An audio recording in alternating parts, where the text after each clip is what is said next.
اعوذ باللہ من الشیطان الرجیم، بسم اللہ الرحمن الرحیم۔ ایک نئی پیشکش، امام خمینی ایک زندہ حقیقت۔ رہبر معظم حضرت آیت اللہ العظمیٰ سید علی خامنئی حفظہ اللہ تاکید کے ساتھ امام خمینی رحمۃ اللہ علیہ کے یوم وفات پر فرماتے ہیں: امام خمینی ایک زندہ حقیقت کا نام ہے۔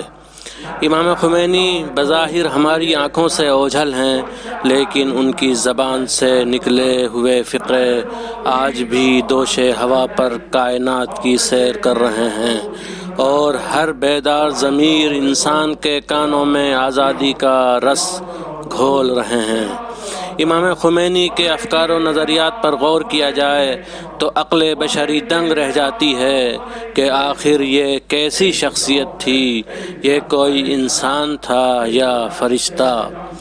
امام خمینی رحمۃ اللہ علیہ کی سیرت میں امام حسین علیہ السلام کی سیرت اچھی طرح رچ بس گئی تھی۔ یہی سبب ہے کہ جس طرح امام حسین علیہ السلام کو رہبر آزادی کے عنوان سے پہچانا گیا، اسی طرح امام خمینی کو بھی دنیا رہبر آزادی کے نام سے جانتی ہے۔ اس حقیقت سے انکار نہیں کیا جا سکتا کہ نوک قلم کی دھار شمشیر برّاں سے کم نہیں ہوتی، اور اس پر صلح امام حسن علیہ السلام کی تحریر گواہ ہے۔ اسی کے پیش نظر امام خمینی رحمۃ اللہ علیہ نے پیرس میں بیٹھ کر قلم اٹھایا تو اس کا اثر یہ ہوا کہ استعمار لرزہ براندام نظر آیا۔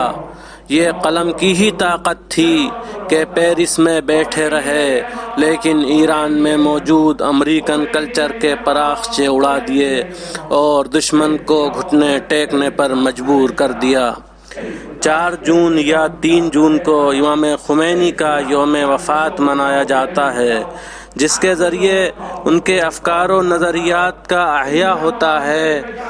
رہبر معظم کی ایمان افروز تقریر کے ذریعے امام خمینی کو ایک زندہ حقیقت کے عنوان سے پہچانا جاتا ہے۔ امام خمینی آج بھی ہر دل میں زندہ ہیں، چاہنے والوں کے دلوں میں عشق کی لہروں کے ساتھ اور دشمنوں کے دلوں میں خوف کے تھپیڑوں کے ساتھ، کیونکہ رہبر آزادی کو بھلایا نہیں جا سکتا۔ وآخر دعوانا ان الحمد للہ رب العالمین۔